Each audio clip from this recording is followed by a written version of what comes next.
Assalamualaikum warahmatullahi wabarakatuh. Perkenalkan saya Yun Selvia dengan NPM 2364071 dari Prodi Teknik Sipil. Pada kesempatan kali ini, saya akan mempresentasikan laporan tugas proyek mata kuliah Sistem Transportasi dengan judul Identifikasi Black Spot dan Kajian Keselamatan Transportasi di Ruas Jalan Urip Sumoharjo, kawasan Mangkang, Kota Semarang. Berikut untuk latar belakang penelitiannya. Transportasi jalan merupakan urat nadi mobilitas masyarakat perkotaan. Jalan Urip Sumoharjo di kawasan Mangkang dengan tipe 42T atau 4 lajur 2 arah bersifat terbagi dengan lebar kurang lebih 14 meter adalah jalan arteri primer di Kelurahan Mangkang Wetan, Kecamatan Tugu, Kota Semarang, yang dilalui hampir semua jenis kendaraan. Tingginya intensitas lalu lintas yang tidak diimbangi kondisi geometrik dan fasilitas keselamatan yang memadai memicu munculnya titik rawan kecelakaan atau black spot. Identifikasi black spot menjadi langkah awal penting agar penanganan keselamatan jalan berbasis data yang akurat, bukan sekedar perkiraan. Menurut penelitian juga, Jalan Urip Sumoharjo memiliki peringkat 2 sebagai daerah rawan kecelakaan di Kota Semarang. Sekitar 79-86% faktor kecelakaannya itu disebabkan oleh manusia. Kemudian pada penelitian ini juga diangkat beberapa rumusan masalah. Yang pertama, bagaimana karakteristik kecelakaan, seperti waktu, jenis, korban, dan tipe tabrakan pada ruas jalan Urip Sumoharjo. Yang kedua, di mana lokasi black spot berdasarkan data kecelakaan 3 tahun terakhir. Yang ketiga, apa faktor penyebab kecelakaan pada lokasi black spot yang teridentifikasi? Dan yang terakhir, bagaimana rekomendasi penanganan 3E, Engineering, Education, dan Enforcement yang sesuai?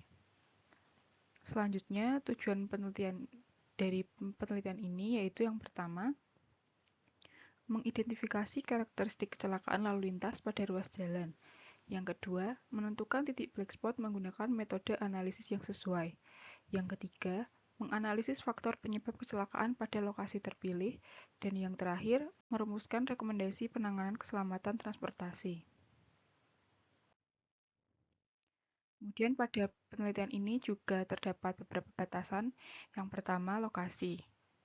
Lokasinya terletak di ruas Jalan Urip Sumoharjo, yaitu di depan Pasar Mangkang sampai dengan Yayasan Pesantren Luhur, terletak di Kelurahan Mangkang Wetan, Kecamatan Tugu, Kota Semarang.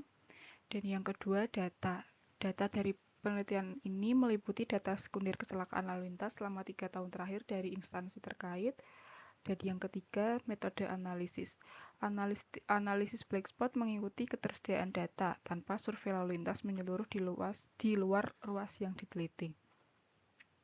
Dan yang keempat, rekomendasi bersifat konseptual berdasarkan pendekatan 3E, tidak sampai perencanaan teknis rinci atau desain konstruksi. Berikut adalah peta lokasi penelitiannya. Jalannya merupakan 4 lajur, 2 arah terbagi dengan lebar jalurnya 14 meter, panjang segmen kajiannya 200 meter. Fungsi jalannya adalah arteri primer dengan status jalan nasional. Tata guna lahan di daerah segmen kajian tersebut ada pasar mangkang, permukiman, pesantren, dan juga perkantoran. Kemudian metodologi penelitiannya yang pertama mengidentifikasi masalah, selanjutnya studi literatur, selanjutnya menentukan lokasi dan waktu survei, kemudian pengumpulan data baik primer maupun sekunder, kemudian pengolahan dan analisis data, kemudian identifikasi black spot, kemudian analisis faktor penyebab, dan juga yang terakhir rekomendasi dan kesimpulan. Selanjutnya, jenis dan teknik pengumpulan data. Data primer diperoleh melalui survei langsung pada hari Jumat tanggal 14 Agustus 2026 pukul 6-9 pagi dan 15-18 sore. Data yang diperoleh berupa kondisi geometrik dan perkiraan jalan, fasilitas perlengkapan jalan, kondisi lingkungan dan hambatan samping, aktivitas lalu lintas dan dokumentasi foto. Untuk data sekunder, data historis dari instansi terkait dan penelitian terdahulu yang relevan, berupa data kecelakaan, karakteristik korban, baik meninggal dunia, luka berat atau luka ringan, kemudian jenis tabrakan, waktu kejadian dan jenis kendaraan, serta peta jaringan jalan dan studi terdahulu. Berikut adalah karakteristik kecelakaan pada tahun 2018 sampai 2022.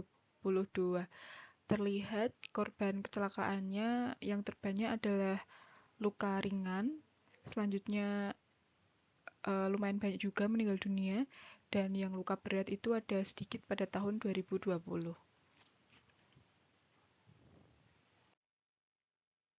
Selanjutnya, jenis, waktu, dan kendaraan yang terlibat kecelakaan. Jenis dan tipe kecelakaan didominasi tabrakan depan belakang atau rear end dan tabrak samping, serta kecelakaan pejalan kaki akibat minimnya fasilitas penyeberangan. Selanjutnya, waktu kejadian meningkat pada jam sibuk atau peak hours, pagi dan sore saat arus komuter bertemu aktivitas lokal, serta malam hari akibat minimnya pencahayaan. Selanjutnya, kendaraan yang paling sering terlibat yaitu sepeda motor dengan kendaraan berat. Kendaraan didominasi sepeda motor yang berinteraksi langsung dengan truk dan bus antar kota. Pemotor menjadi kelompok paling rentan. Selanjutnya, untuk metode identifikasi black spot ada 3. Yang pertama, angka ekuivalen kecelakaan, yaitu pembobotan berdasarkan tingkat keparahan.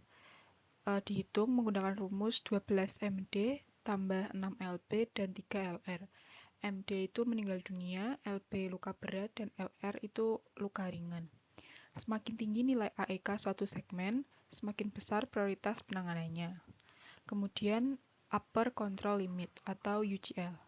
Nilai kecelakaan aktual dibandingkan dengan upper control limit, segmen yang melampaui UCL diidentifikasi sebagai black spot. Kemudian, frekuensi kecelakaan. Menghitung dan mengurutkan jumlah kejadian pada setiap segmen. Selanjutnya, hasil perhitungan AEK dan UCL. Pada tahun 2018 sampai 2022, rata-rata nilai AEK per tahunnya yaitu 40,8. Sedangkan nilai UCL-nya atau batas kontrol atasnya itu 48,42 AEK per tahun. Maka pada tahun 2021 dan 2022 itu melampaui UCL dengan nilai 51 dan 57. Kedua tahun tersebut melampaui nilai UCL sehingga segmen ini valid teridentifikasi sebagai titik black spot, yaitu pada titik depan Pasar Mangkang sampai dengan Yayasan Pesantren Luhur. Berikut adalah titik black spot yang teridentifikasi dari segmen Pasar Mangkang sampai Yayasan Pesantren Luhur. Berikut adalah kondisi geometrik ruas jalannya. Rambu juga tertutup oleh pohon. Selanjutnya, zebra cross juga agak memudar. Kemudian, faktor penyebab kecelakaan. Yang pertama, faktor manusia. Kurangnya kewaspadaan dan konsentrasi, kecepatan tinggi, kelalaian saat mendahului, ketidakpatuhan terhadap pengguna jalan lain. Selanjutnya, faktor kendaraan. Kendaraan berat dengan sistem pengereman terbatas, minim perawatan berkala, motor tanpa spion atau lampu standar. Selanjutnya, faktor jalan. Marka pudar, ketiadaan pulau jalan atau penyeberangan memadai, keterbatasan jarak pandang henti. Selanjutnya, faktor lingkungan. Minimnya penerangan jalan umum atau PJU malam hari, permukaan jalan licin saat hujan. Berikut adalah rekomendasi penanganan keselamatan transportasi. Yang pertama, engineering. Rambu peringatan dan batas kecepatan. Perbaikan marka dan rumble strips. Penambahan PJU pada segmen rawan, serta guardrail dan fasilitas penyeberangan. Selanjutnya, education. Melakukan sosialisasi road safety awareness. Selanjutnya, edukasi bagi pengelola pasar mangkang. Selanjutnya, kampanye keselamatan bagi santri atau pelajar.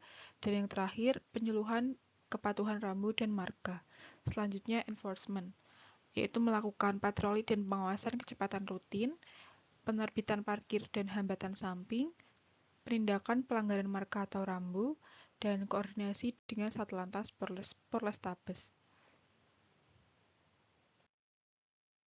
Selanjutnya, kesimpulan dan saran. Pada penelitian ini terdapat beberapa kesimpulan. Yang pertama, faktor manusia dominan pada kecelakaan di ruas jalan arteri primer ini. Yang kedua, black spot teridentifikasi pada segmen Pasar Mangkang sampai Yayasan Pesantren Luhur berdasarkan data tahun 2021 sampai 2022, melampaui UCL sebesar 48,42. Selanjutnya, penyebab kecelakaan bersifat multifaktor, yaitu manusia, kendaraan, jalan, dan lingkungan. Yang keempat, penanganan terpadu 3E diperlukan, tidak cukup hanya perbaikan fisik jalan. Selanjutnya, saran yang pertama, prioritaskan penanganan pada segmen black spot oleh Dishub, Bina Marga, dan kepolisian. Selanjutnya, perbaikan berkala marka, rambu, PJU, dan fasilitas penyeberangan. Yang ketiga, perketat pengendalian kecepatan, rambu, dan rumble strips sebelum titik rawan. Yang keempat, tingkatkan fasilitas pejalan kaki di sekitar pasar dan pesantren. Yang kelima, perbarui data kecelakaan resmi secara berkala untuk analisis lanjutan. Sekian presentasi yang dapat saya sampaikan. Semoga menambah wawasan bagi kita bersama. Mohon maaf apabila terdapat kesalahan dalam penyampaian presentasi ini. Terima kasih banyak atas perhatiannya. Wassalamualaikum warahmatullahi wabarakatuh.